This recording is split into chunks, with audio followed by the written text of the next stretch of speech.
আজকে তোমাদের সেটের অন্তর ব্যাপারটা নিয়ে একটু কথা বলবো, যাতে তোমাদের ম্যাথ করতে গেলে কোনো প্রবলেম না হয়। ঠিক আছে? আচ্ছা, দেখো কি লিখে রেখেছি, যার থেকে বাদ দিবে তার মধ্যে না থাকলে এমনিই বাদ। এই কথাটার অর্থ কি?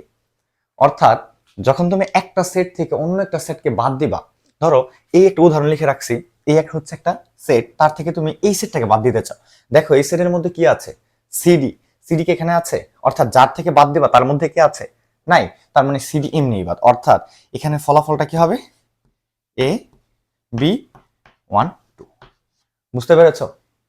আচ্ছা, অন্য একটা উদাহরণ নেওয়া যাক। ধরো এইখানে যদি এ ই থাকতো, দেখো এ তো মিল আছে, তার মানে এ বাদ। এ কি করছো? এই যে এখান থেকে বাদ দিয়ে দিছো, থাকে কি তাহলে? যার থেকে বাদ দেবে ই তো এখানে নাই, তার মানে ইও বাদ। তাহলে এ তো এখানে মিলে গেছে, তাই এ বাদ দিছো। আর এই যেহেতু যার থেকে বাদ দিবা তার মধ্যে নাই, তার মানে ইও বাদ। তাহলে উত্তর হবে কি? B12। তাহলে উত্তরটা হয়ে যেত কি? B12। বুঝতে পেরেছ? এই বাদ চিহ্নের বদলে বা বিয়োগ চিহ্নের বদলে তুমি এই চিহ্নটা দিতে পারো। এটা মানে হচ্ছে কি? বাদ বা অন্তর। ঠিক আছে? তাহলে আরেকটা উদাহরণ দেখাই।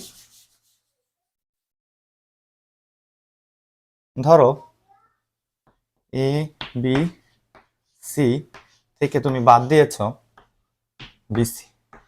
দেখো যার থেকে বাদ দিবা তার মধ্যে আছে, এই যে বিসি বাদ দিতেছ, তার মানে এখান থেকে বিসি কাটা চলে গেছে। তাহলে উত্তর হবে শুধু। বুঝতে পেরেছো? দেখা হবে নেক্সট কোনো ভিডিওতে। আসসালামু আলাইকুম।